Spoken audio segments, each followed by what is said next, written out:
మన ఆత్మీయ జీవితంలో మనము పరిశుద్ధత కలిగి ఉండాలి అని దేవుని ముఖ్య ఉద్దేశం.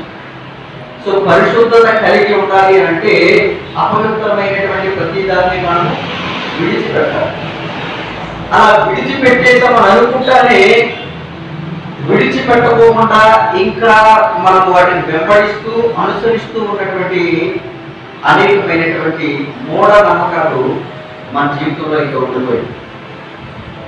సో ఈరోజు మన పాఠ్య భాగ అంశం మూఢ నమ్మకము.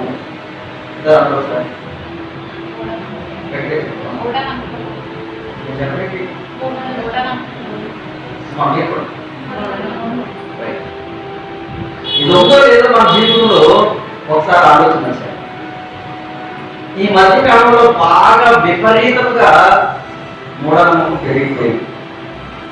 సైన్స్ బాగా అభివృద్ధి చెందింది, దాంతోపాటు మన జీవితాల్లో మూఢనమ్మకం కూడా పెరిగిపోతూ ఉంది. ఒకప్పుడు ఇంతటి సాంకేతిక పరిజ్ఞానం లేనప్పుడైతే తెలిసి తెలియనట్లుగా మనం మూఢనమ్మకంలో ఉన్నామంటే అది సహజమేమే అనుకోవచ్చు. కానీ సైన్స్ ఇంత అభివృద్ధి చెందిన తర్వాత ఏది సత్యమో ఏది అసత్యమో దేవుడు పక్కబయలు చేసిన తర్వాత కూడా మనం ఇంకా అదే మూఢనమ్మకాల్లో ఉంటున్నామంటే ఇది మన అజ్ఞానం అని చెప్పుకోవాలి. ఇలాంటి మూఢనమ్మకాల్లో క్రైస్తవులు ఉండటం ఇంకా దౌర్భాగ్యం. అర్థమవుతుందా? ఇలాంటి మూఢనమ్మకాల్లో క్రైస్తవులు ప్రభువుని అంగీకరించిన వాడు ప్రభు యొక్క రక్తములో తమ యొక్క వస్త్రములను తెలుగు చేసుకుని తమ పాప జీవితాన్ని వదిలిపెట్టి పరిశుద్ధంగా జీవించాలనేటువంటి ఈ విశ్వాసంతో ప్రయాణంలో కొనసాగుతున్నటువంటి క్రైస్తవులలో కూడా ఇలాంటి మూఢనమ్మకాలతో చాలా చాలా చాలా చాలా దౌర్భాగ్యం. అర్థమవుతుందా? సో కాబట్టి మన ఆత్మీయ జీవితాన్ని మెరుగుపరుచుకోవడానికి ఈ మూఢనమ్మకాన్ని అనేది వదిలిపెట్టేయాలి. బైబిల్లో కూడా ఇలాగ చాలా సందర్భాల్లో ఇలాంటి మూఢనమ్మకాలు అనేవి చాలా చోట్ల మనం చూడగలుగుతున్నాం. కొన్ని విషయాలు ఈరోజు మనం గమనించాలి. చదవబడినటువంటి పరిశుద్ధ లేఖనాల్లో మనం చూస్తే కనుక ఇశ్రాయేలీయులంట ఫిలిష్తీయులతో యుద్ధం చేయడానికి బయలుదేరారు. అయితే ఎబెనేజరులో దిగగా ఫిలిష్తీయులు అపేములో దిగిన ఫిలిష్తీయులు ఇశ్రాయేలీయుల మీద తమ యుద్ధ భక్తులుగా తీర్చుకోగా వారు యుద్ధంలో కలిసినప్పుడు ఇశ్రాయేలీయులు ఫిలిష్తీయుల మీద ఎదుట ఏం చేశారంట? ఓడిపోయారు అనేటువంటి విషయం ఇక్కడ మనకు అర్థమవుతుంది. ఎంతమంది అంటే ఇచ్చు సుమారుగా ఎక్కువ తక్కువ లేకుండా 4,000 మంది చచ్చిపోయారని అక్కడ భయపడింది కదా. ఓడిపోయి 4,000 మంది చచ్చిపోయారు ఇశ్రాయేలీయులు. అయితే ఈ ఇశ్రాయేలీయులు ఫిలిష్తీయుల మీద జరిగినటువంటి యుద్ధంలో 4,000 మంది చనిపోయేసరికి మన మాట 4,000 మంది చనిపోయేసరికి వీళ్ళకి ఒక ఆలోచన వచ్చింది. మనం ఎందుకు ఓడిపోయాం? అయ్యో మనం ఓడిపోయామే, మనం ఓటమంటూ ఎలాగే వాడాం కదా, మరి మనం ఓడిపోయామేంటి అని ఆలోచించడం ప్రారంభించారు. ఇలా ఆలోచిస్తూ ఉంటే వాళ్ళు ప్రముఖులు పెద్దలు కొన్ని ఉచిత సలహాలు ఇచ్చేవాళ్ళు చాలా మంది ఉంటారు కదా.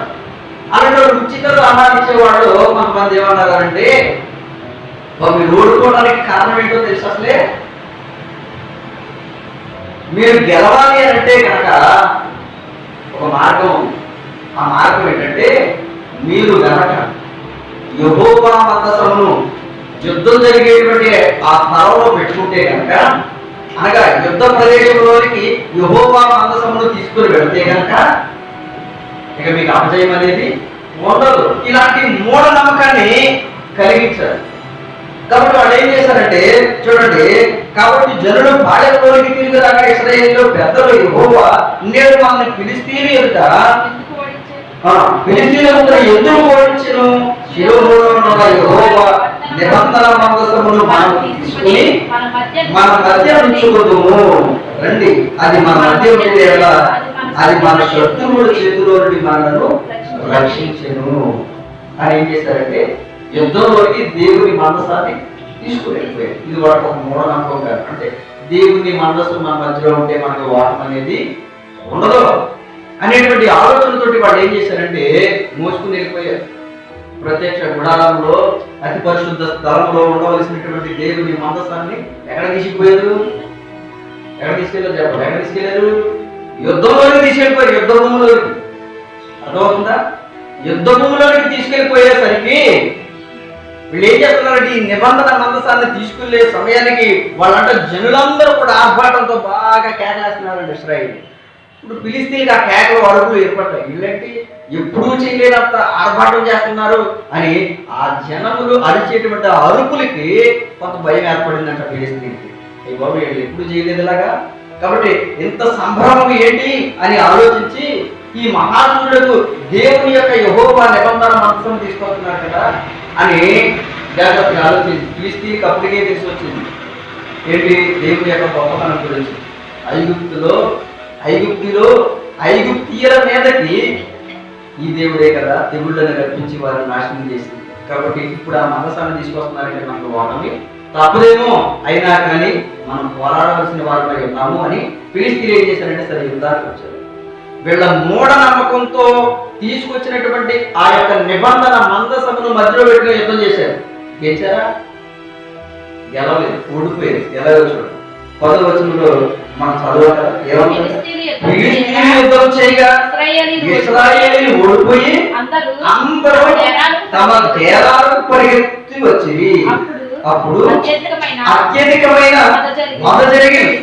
ఇశ్రాయేలీయులు 30,000 మంది కాలబలం చచ్చిపోయారంట. ఫస్ట్ ఎంతమంది చచ్చిపోయారు? 4,000 మంది చచ్చిపోయారు. వీళ్ళ మూఢనమ్మకంతో దేవుని మందసాన్ని అతి పరిశుద్ధ స్థలంలో ఉండవలసినటువంటి దేవుని మందసాన్ని యుద్ధ భూమిలోకి తీసుకెళ్ళేటప్పటికి ఇప్పుడు సంఖ్య ఎంత పెరిగింది? 30,000 మంది. చూసారా? ఫస్ట్ ఏమో 4,000 మంది చచ్చిపోయారంట. మూఢనమ్మకాన్ని తీసుకొచ్చేసరికి ఇంకెంతమంది? 30,000 మంది చచ్చిపోయారు. సంఖ్య పెరిగిందా తగ్గిందా? నష్టం ఎక్కువైందా తక్కువైందా? సో మూఢనమ్మకము వలన నష్టం వచ్చే అవకాశం ఉంది కానీ ఏమాత్రం లాభం లేదు. ఈ మూఢనమ్మకం అనేది విపరీతంగా పెరిగిపోవటం వల్ల ఈరోజు క్రైస్తవుల్లో కూడా ఇలాంటి మూఢనమ్మకం ఎలా వచ్చిందో తెలుసా? వీళ్ళు ఆధ్యాత్మిక జీవితంలో అనుదినము కూడా దేవుని వాక్యం చేత తమ జీవితాన్ని బలపరుచుకోవాల్సినటువంటి దేవుని వాక్యాన్ని ఎప్పుడు ధ్యానించరు. కానీ ఎప్పుడు గుర్తొస్తుందో తెలుసా? వాక్యము బైబిల్ ఎప్పుడు గుర్తొస్తుంది? హాస్పిటల్లోకి వెళ్ళిన తర్వాత బెడ్ మీద 2 రోజులు 3 రోజులు ఉండాలని చెప్పిన తర్వాత తలకాడికి ఏమొచ్చేస్తుంది? చెప్పాలి ఏమవుతుంది? బైబిల్ వచ్చేది.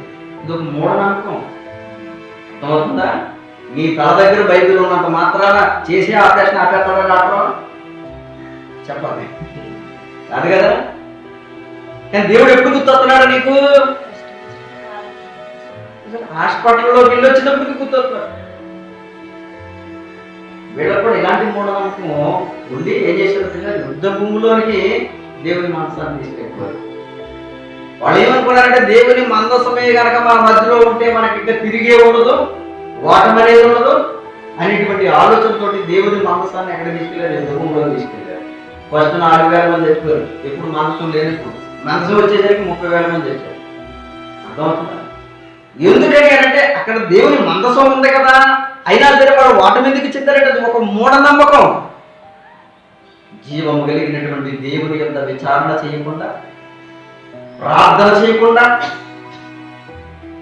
ప్రభువా వారిని నీవు అప్పగిస్తావా లేదా అనేటువంటి ఏ మాత్రం విచారణ లేకుండా వెళ్ళిపోయారు. ఏమనుకున్నారంటే మనసు ఉంటే సరిపోతే అని అనుకున్నారు. ఈరోజు ప్రార్థన లేదు, ఏమంటే విశ్వాసం లేదు, కానీ తలకాడ బైబిల్ ఉంటే సరిపోతుంది. అవునా కదా? తన దగ్గర ఆసుపత్రిలోకి వెళ్ళేసరికి ఎవరైనా పేషెంట్ ఉంటే చూడండి, క్రైస్తవులు ఇది ఒక మూఢనమ్మకం అయిపోయిందండి. ఎవరైనా పేషెంట్ అయితే కొంచెం అస్వస్థతతో ఉంటే చాలు వాళ్ళ తల్లింటి కిందకి ఏమొచ్చేస్తుంది? బైబిల్ వచ్చారు. ఇది ఒక మూఢనమ్మకం అయిపోయింది. అర్థమవుతుందా? ఏ అంటే బైబిల్ అంటే వాక్యమే దేవుడు కదండి. ఇక వాక్యం మా దగ్గర ఉంటే దేవుడే వచ్చి మా తల దగ్గర కూర్చున్నాడు. ఇది ఒక మూఢనమ్మకం అయిపోయింది. ఏమా హాస్పిటల్లోనే ఎందుకు గుర్తొచ్చింది బైబిల్ అంటే ఏం చెప్తారు? ఆసుపత్రిలో దెయ్యాలు ఉంటాయండి, కాబట్టి దెయ్యాలు మీదకుండా ఉంటాయని ఏం చెప్తారట? తన దగ్గర బైబిల్ పెట్టుకోండి. అర్థమవుతుందా? ఇలాంటి మూఢనమ్మకం అనేది క్రైస్తవుల్లో ఉండిపోయింది. వాక్యమును నీవు అనుదినము ధ్యానించాలి. దేవుడి పరిశుద్ధ గ్రంథం నీ చేతిలో ఉన్నప్పుడు అనుదినము నీవు దేవుని వాక్యము చేత, అనగా తెల్ల పేపర్ మీద ముద్రింపబడినటువంటి నల్ల అక్షరాల వెనక దేవుడి యొక్క మనస్సు ఉందనేటువంటి ఆలోచన నీవు కలిగి దానిలో దాగి ఉన్నటువంటి దేవుని యొక్క మర్మయుక్తమైనటువంటి సంగతి, దేవుని ఆలోచన ఎలా ఉందో నీకు తెలుసుకుని దాని ప్రకారంగా నీవు జీవించాలి. అంతేగా తల దగ్గర పెట్టుకుంటే సరిపోతుందా? దయ్యాలు పడవని తల దగ్గర పెట్టుకుంటున్నావు. దయ్యాలు ఎలా వదిలిపోతాయి? మార్కు సువార్త 9వ అధ్యాయం 29వ వచనం ఏం రాయబడింది అక్కడ చదువుతారా? మార్కు సువార్త 9వ అధ్యాయం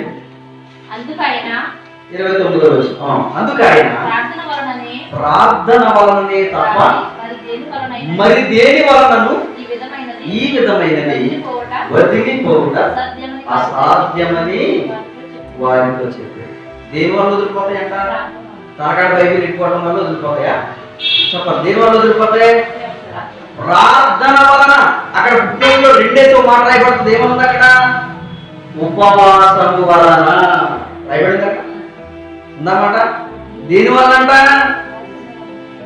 దురాత్మల సమూహం లేదా దయ్యపు క్రియలు ఇవన్నీ దేని వల్ల వదిలిపోతాయంటే, ఒకటి కన్నీళ్ల ప్రార్థన, మరొకటి ఉపవాస ప్రార్థన.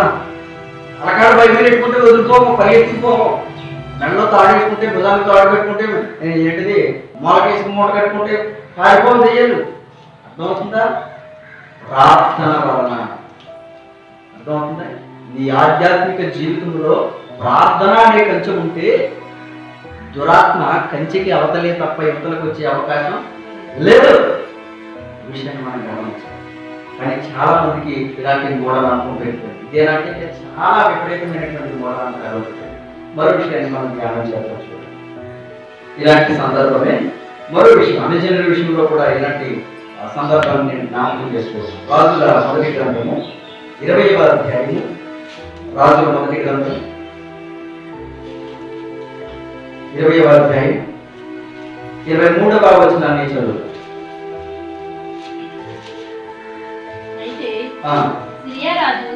అయితే సిరియా రాజు సేవకులు అతనితో ఇలా మనవి చేశారు. ఏమన్నారు తెలుసా? వారి దేవతలు కొండ దేవతలు కనుక వారు మనకంటే బలవంతులై, అయితే మనము మైదానమందు వారితో యుద్ధము చేసిన ఎడల నిశ్చయముగా వారిని జయించుతుంది. ఇది సిరియా రాజుకి సలహా ఇస్తున్నటువంటి సేవకుల యొక్క ఆలోచనలు. ఇవన్నీ కూడా ఆలోచన చేయండి. ఏమంటారో తెలుసా? వారి అన్నారు. అంటే ఇక్కడ ఎవరు? ఇశ్రాయేలీలతో యుద్ధం చేయడానికి వారి యొక్క దేవతలు ఎవరంట? కొండ దేవతలు అంటారు. అంటే కొండలకి దేవుడు ఆయన అనుకుంటున్నాం. సో ఆలోచన చేస్తే కనుక వాళ్ళు ఏం చేశారంటే, మరి వాళ్ళతో గెలవాలి అంటే మనం ఏం చేయాలి అంటే, మనం ఎక్కడ యుద్ధం చేయాలి? మైదానంలో చేయాలి. అప్పుడు గెలుస్తాను. సెంటిమెంట్ అన్న ఇదో మూఢనమ్మకం. అర్థమవుతుందా? పలానా చోటే పునాది వేస్తే మనకి ఇంకా తిరుగు ఉండదు. పలానా వైపుకి మనం గుమ్మం తిప్పుకుని నెట్టుకుంటే మన జీవితంలో, మన కుటుంబంలో ఏ విధమైన కలహాలుండో, గొడవలుండో, ఏ విధమైన ఆర్థికపరమైన ఇబ్బందులు కూడా ఉండవు అని అనుకుంటారు సేవలు. ఇది ఒక సెంటిమెంట్. వీళ్ళు కూడా సిరియా రాజు యొక్క సేవకులు కూడా అదే అంటున్నారు. మనం గనక వాళ్ళ మీద గెలవాలి అని అంటే ఎక్కడ చేయాలంటే యుద్ధం? సామర్థ్యం ఉన్నవాడు ఎక్కడ చేసినా ఉంటే. అర్థమవుతుందా? ఎక్కడ చేసినా ఉంటే. జీవం కలిగినటువంటి దేవుని మీద ఆధారపడిన వాడు ఎక్కడైనా ఒకటే. ఆలోచన చేయి. కానీ స్థలం ఫలానా చోటేస్తే కనుక ఇంకా తిరుగు ఉండదు.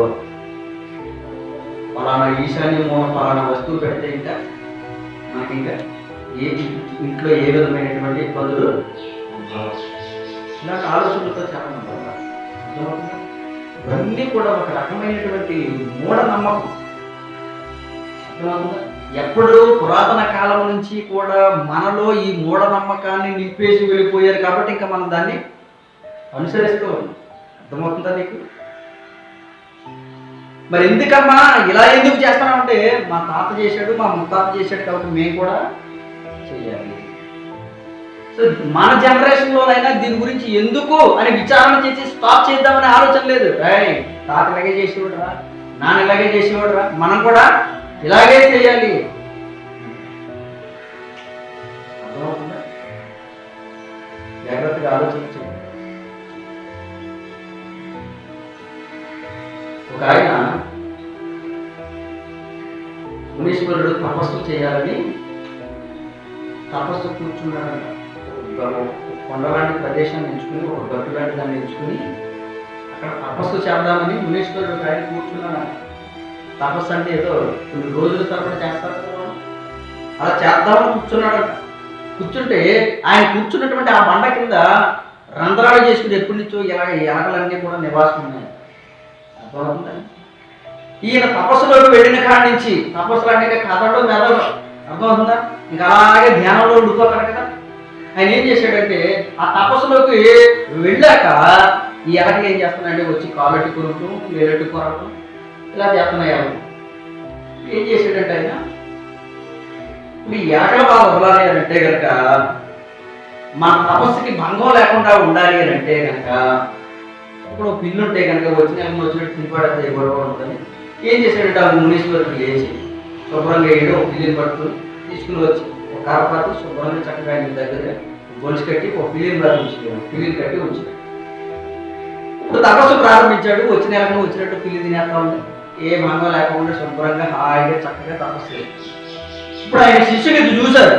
ఏది చూశారు? ఈ ఎలక సందర్భం వాళ్ళకి తెలదు. వాళ్ళు చూసిందల్లా ఏంటయ్యా అంటే పిల్లిని చూస్తారు. అంటే తపస్సు చేసే ప్రతిసారి కూడా పక్కన పిల్లి పెట్టుకోవాలన్నమాట. ఆ తర్వాత ఏం చేశారంటే తర్వాత వచ్చినటువంటి శిష్యులు అందరూ కూడా ఏం మొదలు పెట్టారంటే తపస్సు చేసే ప్రతిసారి పిల్లిని దగ్గర పెట్టుకోవాలి. ఈ పిల్లి కూడా ఏంటయ్యా అంటే నాకు తెలదు. మా గురువుగారు చేశారు, నేను చేస్తాను. గురువుగారు ఎందుకు చేశారు? ఎవరి కోసం చేశారు. ఇప్పుడు అలాగే ఈ మూఢనమ్మకం అనేది కూడా ఇలాగే విపరీతంగా కంటిన్యూ అయిపోతుంది. ఎందుకమ్మా ఇలాగెందుకు చేస్తున్నారు అని అంటే మాకు ఏం తెలియదండి. మా ఊళ్ళు మా పూర్వీకులు ఇలాగే చేశారు. మా తాత ముత్తాతల నుంచి ఎప్పటి నుంచో ఇలాగే వస్తుందండి. కాబట్టి మేము కూడా దాన్ని అనుసరించేస్తున్నాం అనుకుంటున్నాం. సో ఈరోజు ఒక ప్రదేశంలో ఒకటి నాటడం వల్ల లేదా ఒక ప్రదేశంలో ఒక దాన్ని చేయటం వల్ల అక్కడ అలా చేయటం వల్ల అది అభివృద్ధి చెందుతుంది అనేటువంటిది మన యొక్క అజ్ఞానం. అర్థమవుతుందా? ఓ పక్కకి ఇల్లు ఓ పక్కకి కట్టుకోవటం లేదా ఓ స్థలంలో ఒకటి చేయటం వల్ల అర్థమవుతుందా? జాగ్రత్తగా ఆలోచన చేయండి. కొంతమందికి కొన్ని సెంటిమెంట్స్ ఉండిపోతా ఉంటాయి. ఫలానా చోట కనుక ఫలానా కోర్టులో ఆట ఆడితే అది క్రికెట్ అవని లేదా ఇంకోటి అవ్వదు, ఆ కోర్టులో ఆట ఆడితే ఇంకా మనకి విజయమే అని కొంతమంది సెంటిమెంట్ ఉండిపోతా ఉంటాయి. అర్థమవుతుందా? ఆలోచన చేయండి. వీళ్ళు కూడా ఈ సిరియా రాజు యొక్క సేవకులు కూడా ఏమంటున్నారు తెలుసా? వాళ్ళ మీద మనము గెలవాలి అని అంటే కనుక మనం ఎక్కడ చేయాలి యుద్ధం? మైదానంలో చేస్తే గెలుస్తాం అని అంటున్నారు. కానీ గెలిచారా? కింద వచ్చిన వాళ్ళు వస్తే కనుక గెలవలేదు. చూడండి 27వ వచనం నుంచి చదువుతున్నాను. ఇశ్రాయేలు వారందరూ పోగు చేయబడి సిద్ధమై వారిని ఎదిరింపు బయలుదేరి ఇశ్రాయేలు వారు మేఘముల మందను రెంటి వలె వారి ఎదుట దిగి ఉండేది. కానీ దేశము సిరియనుల చేత కప్పబడి అప్పుడు దైవజనుడు అప్పుడు వచ్చి ఇశ్రాయేలు రాజుతో ఇట్లని యెహోవా సెలవిచ్చినది ఏమనగా, సిరియనులు యెహోవా కొండలకు దేవుడే కానీ లోయలకు దేవుడు కాడని అనుకుంటున్నారు. కాబట్టి అయితే నేను యెహోవా అయినానని మీరు తెలుసుకున్నట్లు ఈ గొప్ప సమూహం అంతటిని నీ చేతికి అప్పగించును. అన్నమాట. మన ఇజ్రాయేల్లో చూస్తే 1 మంది సిరియన్ల కాల్వలము 1,00,000 మందిని అప్పగించారు. మైదానంలో చేసినప్పుడు గెలవాలి కదా, గెలిచారా? 1,00,000 మంది తెచ్చుకోవాలి. సో ఇలాంటి మూఢనమ్మకం అనేది ఈ రోజుల్లో కూడా విపరీతంగా పెరిగిపోతూ ఉంది. దీన్ని స్టాప్ చేయాలి. మన జనరేషన్తో దీన్ని స్టాప్ చేయాలి. ఆలోచించాలి. మరో విషయాన్ని మీకు జ్ఞాపకం చేస్తున్నాను. చూడండి, ఇర్మియా గ్రంథం 10వ అధ్యాయం 2వ వచనం. ఇర్మియా గ్రంథము 10వ అధ్యాయము 2వ వచనం. ఇక్కడ రాయబడిన మరో సందర్భాన్ని జ్ఞాపకం చేస్తున్నాను. చూడండి, యెహోవా సెలవిచ్చినదేమనగా, అన్యజనులుగా ఆచారములను నభ్యసింపబడి ఆకాశమందు అగపడు చిహ్నములకు జనములు భయపడును. అయితే మీరు వాటికి భయపడండి. జాగ్రత్తగా ఆలోచించండి. ఇక్కడ కూడా ఒక మూఢాచారం. ఏంటో తెలుసా? ఆకాశమందు అగపడేటువంటి చిహ్నాలు ఉన్నాయట. వాటికంట అన్ని జనులు భయపడుతూ ఉన్నారు, కొన్ని ఆచారాలు ఆచరిస్తూ ఉన్నారు. వారి ఆచారాలు మీరు ఆచరించొద్దు, వాటికి మీరు భయపడొద్దు అని దేవుడు చెబుతూ ఉన్నాడు. అంటే ఆకాశంలో అగపడేటువంటి చిహ్నాలు ఉన్నాయా? నిన్న ఈ మాట గురించి ఆలోచిస్తారా? కూర్చుంటూ అలా ఆలోచిస్తాడు. ఏం ఆలోచిస్తాడని మా పాఠం గారు నేను అన్నాను, నువ్వు బయటికి వెళ్ళి చూడు ఒకసారి, ఆకాశంలో నీకేం కనపడుతున్నాయో చిహ్నాలు ప్రభు చెప్తున్నాడు వాటి ద్వారా ఏం కనపడుతున్నాయో ఒకసారి అంటే ఆ మాత్రానికి బయటికి వెళ్ళాలా? బయటికి చూస్తే మేఘాలు కనపడతాయి, మబ్బులు కనపడతాయి, సూర్యుడు కనపడతాడు, రాత్రిపూట అయితే చంద్రుడు నక్షత్రాలు కూడా కనపడతాయి. వెరీ గుడ్, బాగా చెప్పుకోవాలని నేను సమర్థించాను. ఇవి ఆకాశం ముందు నాకే కాదు, మా పాఠం గారు కాదు, అందరికీ ఇవే కనపడతాయి. ఇంకేమైనా ఎక్కువ కనపడతాయా? ఒకవేళ గెలాక్సీ కనపడాలంటే కనుక మీరు బాగా పైకి వెళ్ళాలి, అప్పుడు గెలాక్సీ కనపడుతుంది. ఏ రాకెట్లోనూ ఆ రాకెట్లో ప్రయాణాలు చేస్తే అప్పుడు కనపడుతుంది గెలాక్సీ అంత తాలకుంటా అంటారు. కానీ ప్రస్తుతం మనం బయటికి వెళ్ళి నిలబడి చూస్తే కనుక మనకు కనబడేది ఏముంది? సూర్యుడు, చంద్రుడు, నక్షత్రాలు ఇవే కదా. ప్రభు ఏం చెప్తున్నాడంటే ఆకాశం ముందు కనబడుతున్నటువంటి చిహ్నాలకి వాళ్ళు ఆరాధికులై ఉన్నారు, మీరు వారికి భయపడుతున్నారు. ఇవి ఒక మూఢాచారం. ఏంటంటే సైన్స్ ఇంత అభివృద్ధి చెందిన తర్వాత కూడా దేవుడు ప్రత్యక్షంగా తెలియచేస్తూ చేస్తూ వస్తున్నటువంటి విషయాన్ని మనం ఆలోచన చేస్తే సూర్యుడు అగ్నిగోళము అని చెప్తారు. అంటే అది ఒక గ్రహం, చంద్రుడు ఒక గ్రహం, భూమి ఒక గ్రహం. అర్థమవుతుందా? ఇవన్నీ కూడా సూర్యుడు చుట్టూ నిత్యము తమ యొక్క నిర్దేశ దిశలో తిరగమని దేవుడు ఆజ్ఞాపించాడు. ఇవి ఆకాశమంతా అనుకుంటున్నటువంటి చిహ్నాలు. అయితే వాటికి భయపడుచు ఈరోజు మనిషి యొక్క అజ్ఞానము, మూఢత్వము, మూఢనమ్మకము ఎంత విపరీతంగా పెరిగిపోయింది అంటే ఆలోచన చేయండి.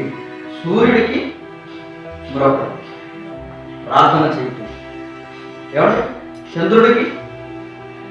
ఇవన్నీ కూడా ఆకాశం ముందు అగ్గుపడుతున్నటువంటి చిహ్నాలు అని ప్రభు చెబుతూ ఉన్నాడు. అయితే వాటికి మీరు భయపడకుడి అని దేవుడు చెబుతూ ఉంటే కనుక ఈరోజు కూడా మనము ఎంత అజ్ఞానంలో ఉన్నామంటే ఇలాంటి చిహ్నాలకి మనం కూడా దాసులమైపోతున్నటువంటి సందర్భాలు అనేకమైన.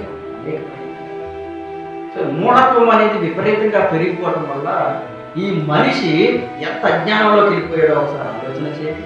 సైన్స్ అభివృద్ధి చెంది ప్రతి దానిని కూడా విశదపరిచి ఈరోజు మనకి స్పష్టంగా ప్రతిదీ కూడా స్పష్టంగా తెలియజేస్తుంది. ఒక స్కూల్లో ఒక టీచర్ తన విద్యార్థితో చెప్తూ ఉంటాడు, సూర్యుడు ఒక గోళము, చంద్రుడు ఒక గోళము, ఇవన్నీ గ్రహాలు, సూర్యుడు చంద్రుడు నిత్యము ప్రకాశిస్తూ ఉంటాయి, సూర్యుడి నుంచి వచ్చేటువంటి కాంతిని తీసుకుని చంద్రుడు కూడా ప్రకాశిస్తూ ఉన్నాడు అని చెప్పేటువంటి ఆ టీచర్ గారికి తెలుసుకుంటూ ఉంటాడు. అలాగే మనిషి యొక్క అజ్ఞానం కూడా అయిపోయింది. సో కాబట్టి ఆలోచన చేయండి. ప్రభు ఏం చెప్తూ ఉన్నాడంటే ఆకాశం ముందు అగపడుతున్నటువంటి చిహ్నాలకు మీరు భయపడుతుంది. ఆకాశంలో కనపడేటువంటి సూర్యుడు, చంద్రుడు, ఇంకోటేంటి? నక్షత్రాలు. అర్థమవుతుందా? నక్షత్రాలు ఇవి కూడా ఆకాశంలో కనబడేటువంటి చిహ్నాలు. వీటికి భయపడొద్దు అని దేవుడు చెబుతూ ఉన్నాడు. వాటిని ఆచారాలుగా ఆచరించవద్దు అని దేవుడు చెబుతున్నాడు. మన సెంటిమెంట్స్ ఎక్కువైపోయినాయి. అర్థమవుతుందా? మనకి సెంటిమెంట్స్ ఎక్కువైపోయినాయి, మూఢనమ్మకాలు ఎక్కువైపోయినాయి. కాబట్టి వివాహ వేడుకల్లో జాతకాలు కలవాలి. ఇంకోటి ఏమంటున్నారు తెలుసా? నక్షత్రాలు కలవాలంట. కలుస్తాయి ఎప్పుడైనా నక్షత్రాలు? భూమి కంటే కొన్ని రెట్లు పెద్ద సైజులో ఉంటాయంట నక్షత్రాలు. మనకేదో చూడటానికి ఏదో చిన్న చుక్కలా కనపడుతుంది, కానీ భూమి కంటే ఇంకా ఎక్కువ రెట్లు ఉంటుందంట నక్షత్రం. ఆ పక్క పక్కన ఉన్నట్టుగా మనకు కనబడతాయి, కానీ వాటికి మధ్య చాలా వ్యత్యాసం ఉంటుంది. నక్షత్రముల సంఖ్యను నియమించిన వాడు ఆయనే, వాటన్నిటికీ పేర్లు పెట్టుకున్నాడు అని దేవుడు వాడుతున్నాడు. నక్షత్రాలను ఎవరు నియమించారంటే దేవుడు నియమించాడు. మనం ఏమంటున్నాం తెలుసా? ఆ నక్షత్రాలు కలిస్తే ఇక్కడ బాగా కలిసి ఉంటారు. నక్షత్రాలు కలిస్తే ఏమవుతుందో తెలుసా? ఒక నక్షత్రము తన యొక్క నిర్దేశ దిశలో నుంచి వచ్చి ఇంకో నక్షత్రంలో కలిస్తే కనుక పెద్ద పేరుడు సంభవిస్తుంది. భూమి మీద ఒక మనిషి కూడా బాగా అందువల్ల పైనుంచి అప్పుడప్పుడు ఒక్కలు పైనుంచి కింద పడుతున్నాయని అంటారు. విన్నారా ఎప్పుడన్నా ఈ మాట? పేపర్లో గట్రా వేస్తూ ఉంటారు. అప్పుడప్పుడు సముద్రంలో పడింది, లేదా అక్కడ పడింది, ఇక్కడ పడింది అంటున్నారు. మనుషులు నివసించి చోట పడితే ఎవరు పడుతుంది? అర్థమవుతుందా? నక్షత్రాలు కలవాలి. వీళ్ళిద్దరూ కలిసి జీవించి శుభ్రంగా బతికితే చాలా నక్షత్రాలు కలవరా? సో ఇలాంటి చిహ్నాలు ఆచరించే వాళ్ళు చాలా మంది ఉన్నారు. కాబట్టి వాటికి మీరు భయపడుతుంది. సో ఈ మూఢత్వం నుంచి మనము బయటకు రావాలి. ఆలోచన చేయాలి. నేను ఒక ఊర్లో కుటుంబం గురించి విచారించి తెలుసుకున్నప్పుడు ఆ కుటుంబం వాళ్ళు వివాహానికి సంబంధించినటువంటి సంభాషణలో ఆడపిల్ల తరపుళ్ళు మరి ఏం నిర్ణయించడానికి ఏం కాబట్టి వాళ్ళు మాపిల్లాడు తరపుకి సంస్థను అప్పగించాలి. ఎప్పుడు డేట్ పెట్టుకోవాలి, ఎప్పుడు వివాహం జరిగించాలి అనేటువంటి విషయాన్ని వాళ్ళకి అప్పగించేశారు. సో అప్పుడు మరి ఎప్పుడు పెట్టుకుంటారమ్మా, మరి మీకు ఉంటాయి కదా సెంటిమెంట్స్, మరి ఏమైనా చూపించుకుంటామో అలాంటివి ఏమైనా ఉంటాయి కనుక చూపించుకుని చెయ్యండి అని అంటే వాళ్ళు ఇచ్చినటువంటి అద్భుతమైనటువంటి సాక్ష్యం విని నేను ఆశ్చర్యపోయాను. ఏమన్నా తెలుసా, మాకు అలాంటివి ఏమన్నా అయ్యేది. మా పాస్టర్ గారికి చెప్తామండి, ఆయనకి ఎప్పుడు ఖాళీ ఉంటే అప్పుడేనండి పెళ్ళి అన్నా. అర్థమవుతుందా? ఇలాగ సమాజం అభివృద్ధి చెందాలి, ఇలాగ మనం ఎప్పటికప్పుడు మనం డెవలప్మెంట్ అవుతూ ఉండాలి. ఇంకా అవే పాత పద్ధతులు, అవే ఆచారాలను, మన పూర్వీకులు చేసినటువంటి వాటన్నిటినీ కూడా మనం ఇంకా వెంటే మన యొక్క జీవితకాలం అంతా కూడా కొనసాగిస్తే మనం ఇంకెప్పుడు వీటి నుంచి, ఈ మూఢక నమ్మకాల నుంచి మనం ఎప్పుడు విడుదల పొందుతాం? ఆలోచన చేయాలి. ఈరోజు ఏదైనా చేయాలి అంటే, ఇంట్లో ఏదైనా కార్యక్రమం వచ్చిందంటే ఫస్ట్ గుర్తొచ్చే వాళ్ళు ఎవరో, ఏ సమయాన్ని చేయాలి, ఎన్నింటికి చేయాలి, సెకండ్లతో సహా అన్నీ కూడా చెప్పగలిగేటువంటి వాళ్ళు గుర్తొస్తున్నారు. వాళ్ళ దగ్గరికి పరిగెడుతున్నారు. అమ్మ ఆ రోజు చాలా ఇంపార్టెంట్ పని ఉందా, మరి పాస్టర్ గారు ఎంత మొత్తుకున్నా నీ ఖాళీ లేకపోతే ఇంకో పాస్తున్నాను ఆ టైంకే మాకు చేయాలని అంటారా? నీ ఖాళీ లేకపోతే ఇంకో పాస్టర్ గారు కరువా, పాస్టర్ గారు ఏమన్నా ఇంకో మాస్టర్ గారు వచ్చి చేస్తారు అవసరమైతే, కానీ ఆ టైంకే జరగాలి అంటారు. ఆలోచన చేయండి. కొన్ని అలా కరెక్ట్గా టయానికి చేసుకున్న వాళ్ళు ఏమైనా ఎప్పుడు జీవితంలో ఏ గొడవ లేకుండా శుభ్రంగా ఉంటున్నారంటే అలాంటి ఎక్కువ గొడవ పడతారు. ప్రతి ఒక్కరికి కూడా ఉంటాయి గొడవ. కరెక్ట్గా ముహూర్తానికి కరెక్ట్ టయానికి సెకండ్ అడ్డు కాకుండా ఇటు కాకుండా చేసుకున్న వాడికి గొడవ అవుతాయి. ఏది పట్టించుకోకుండా చేసుకున్న వాడికి కూడా వస్తాయి. సహజమే అది. కుటుంబంలో కలహాలు అనేది సహజమే. అవి వస్తూ ఉంటాయి, పోతూ ఉంటాయి చుట్టాలాగా. అది పట్టించుకోకూడదు. ఉదయం వచ్చింది, సాయంత్రం మళ్ళీ సూర్యుడు అస్తమించే లోపు నీ కోపాన్ని ఏం చేసుకోవాలి, నువ్వు చల్లారు చేసుకుని మళ్ళా ఏకమైపోవాలి. అది జాగ్రత్తగా ఆలోచన చేయండి. కానీ ఈరోజు గృహంలో ఏదైనా చిన్న కార్యక్రమం చేయాలన్నా, పెద్ద కార్యక్రమం చేయాలన్నా, లేకపోతే ఇంకోటేం చేయాలన్నా అన్నిటికీ కూడా విచారించి సమయాన్ని చెప్పే వాళ్ళ దగ్గరికి పరుగులు పెడుతున్నారు. ఆయన తెల్ల కాగితం మీద 4 మూలలా కాస్త పసుపంటించి ఏదో రాసేస్తున్నాడు అనుకుంటున్నారు. వాక్యానికి ప్రాధాన్యత నోట్లేదు, దేవుని సేవకుని మాటకి విలువ. సో ఎక్కడో ఇంకా అలాంటి మూఢనమ్మకాలు వీటన్నిటి నుంచి విడుదల పొందాలి. ఎప్పుడు పొందుతారు? ఆలోచించండి, ఎప్పుడు పొందుతారు? అసలు సమయాన్ని నియమించడానికి మనిషికి అట్టి అవకాశం ఎలా ఉంది అసలు? ఆలోచన చేయండి. ఇప్పుడు ఆయన ఒక సమయం చెప్పాడు, ఫలానా సమయానికి కరెక్ట్గా ఫలానా గంటలకి ఫలానా నిమిషాలు